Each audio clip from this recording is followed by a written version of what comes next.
Salve, salve pessoal! Dando continuidade ao nosso semestre, hoje iremos tratar do assunto distribuições amostrais.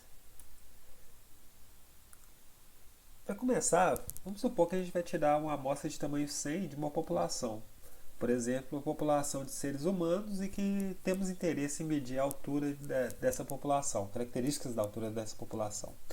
Então, primeiramente, a gente vai selecionar o primeiro indivíduo e antes de selecionar esse primeiro indivíduo, a gente não sabe qual vai ser o valor de altura dele antes de medir a altura desse indivíduo, mas a gente tem uma lista de valores possíveis e de probabilidade a eles associados. Assim para os indivíduos, o segundo indivíduo, o terceiro indivíduo, até o centésimo. No caso da amostra aleatória simples, esses indivíduos eles têm a mesma distribuição. Então a gente diz que eles são identicamente distribuídos com função de probabilidade fp ou função de densidade de probabilidade FDP, f de x. No caso da altura, a gente pode associar a altura a uma distribuição normal, indexado pela média populacional e a variância populacional, que são os dois parâmetros a se estimar. Quando selecionamos uma amostra, geralmente estamos interessados no resumo desses valores, representados por uma estatística, que é uma função dessa amostra. Por exemplo, a média amostral é uma função dos dados amostrais, da amostra que a gente seleciona.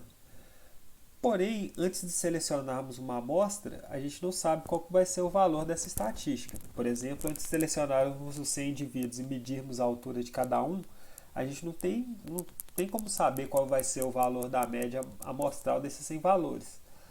O que a gente tem como saber é todos os valores possíveis e associar cada um desses valores a uma distribuição de probabilidade. Mas como é que a gente faz isso? Como é que a gente associa a uma estatística uma distribuição de probabilidade? Assim, a distribuição de probabilidade de uma estatística y é denominada distribuição amostral de y. Então, uma estatística também é uma variável aleatória. Vamos pegar um exemplo.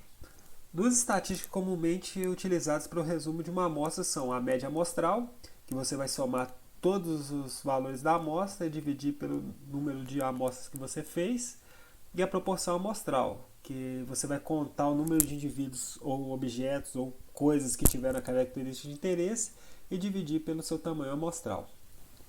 Então vamos estudar o comportamento da estatística média amostral.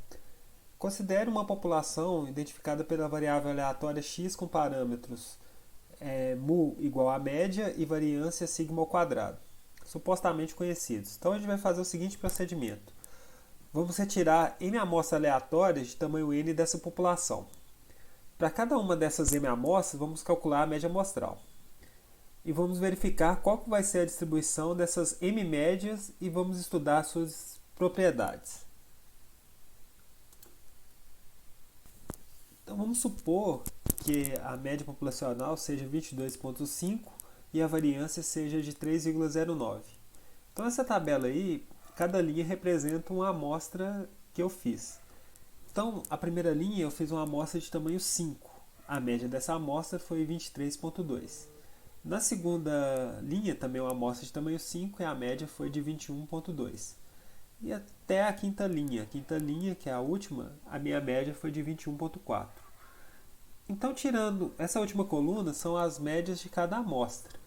Então, tirando a média dessa coluna, eu tenho que a média vai ser 21,9, a média de todas as médias.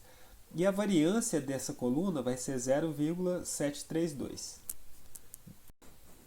E se pudéssemos retirar todas as amostras com reposição de tamanho n igual a 5 dessa população?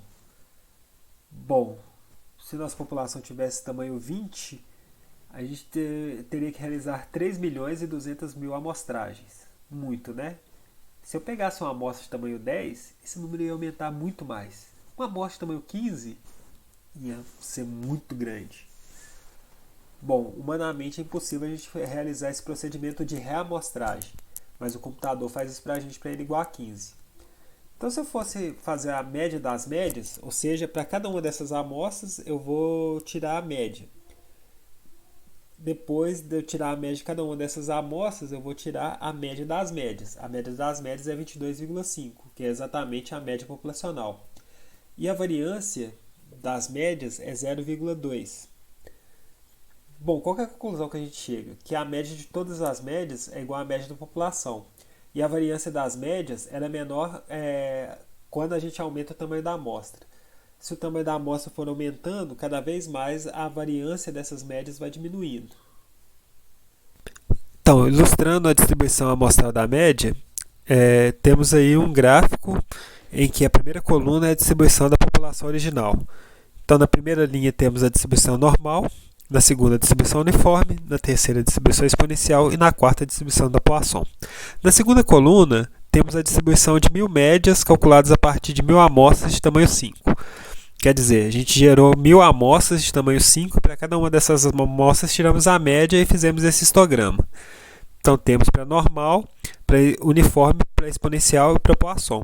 Repare que para normal, esse gráfico da segunda coluna ele tem praticamente forma de sino. Na uniforme também uma forma de sino, na exponencial parecido com a forma de sino, na Poisson não lembro uma forma de sino.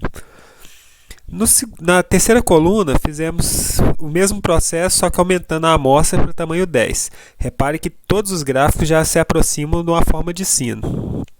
E na última coluna, fizemos o mesmo procedimento, só que a amostra de tamanho 15.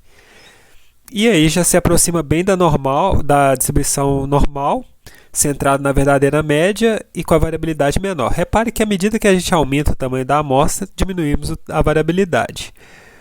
Isso é bem coerente com o estimador pontual da média. Daí chegamos num dos principais teoremas em estatística, que é o teorema central do limite.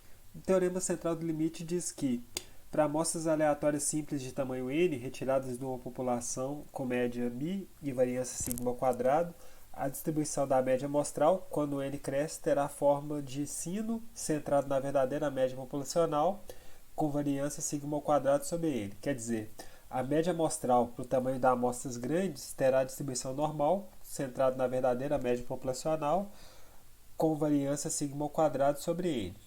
A rapidez de convergência para a distribuição normal depende da distribuição original dos dados. O teorema central do limite mostra que, para amostras suficientemente grandes, a média amostral converge para o verdadeiro valor da média populacional. A média amostral é um estimador não viciado para a média populacional. Além disso, a variância ela vai diminuindo conforme ele cresce. É um estimador consistente. Então, todos esses resultados vêm a corroborar os resultados que a gente mostrou anteriormente, que são os resultados para o estimador pontual da média amostral. Para ilustrar o teorema central do limite, vamos usar o exemplo. Uma máquina de empacotamento que abastece pacotes de feijão apresenta distribuição normal, com média de 500 gramas e desvio padrão de 22 gramas. De acordo com as normas de defesa do consumidor, os pacotes de feijão não podem ter peso inferior a 2% do estabelecido na embalagem. Na letra A, determine a probabilidade do pacote selecionado aleatoriamente ter peso inferior a 490 gramas. Na letra B, pede-se determine a probabilidade de 20 pacotes selecionados aleatoriamente ter peso médio inferior a 490 gramas. E na letra C, como podemos interpretar os resultados dos itens anteriores? O que é mais indicado para se tomar uma decisão sobre o funcionamento da máquina, selecionar um pacote ou uma amostra? Bom, indo para a resolução, temos esse gráfico. A linha preta representa a variável aleatória peso dos pacotes de café. E a linha vermelha é o teorema central do limite para uma amostra de tamanho 20. É a distribuição do peso médio segundo o teorema central do limite. Repare que a variabilidade da linha vermelha é menor do que a da linha preta. Então vamos à solução. Então, o peso do pacote de feijão tem distribuição normal, com média de 500 e desvio padrão 22. Então, calculando a probabilidade do peso do pacote de feijão selecionado aleatoriamente ser menor que 490. Padronizando e olhando na tabela do normal padrão, obtemos que essa probabilidade é igual a 32,63%. Já o item B, a gente vai usar o teorema central do limite. A média amostral tem distribuição normal centrada na verdadeira média populacional, que é 500, e o desvio padrão 22 dividido por raiz de 20. Daí, fazendo os cálculos, a gente tem que, olhando na tabela, temos que essa probabilidade da média amostral ser menor que 490 é 2,11. Então, se eu selecionar uma amostra de tamanho 20, a probabilidade da média amostral ser menor que 490 é de 2,11%. Bom, respondendo ao item C, se é melhor a gente pegar uma amostra só, uma amostra de tamanho 20, é melhor a gente pegar uma amostra de tamanho 20, porque temos mais informação e conseguimos reduzir a variabilidade. Fica um exercício para vocês se prepararem e fixarem o conhecimento. Na próxima aula a gente entra com a resolução desse exercício. Um abraço a todos.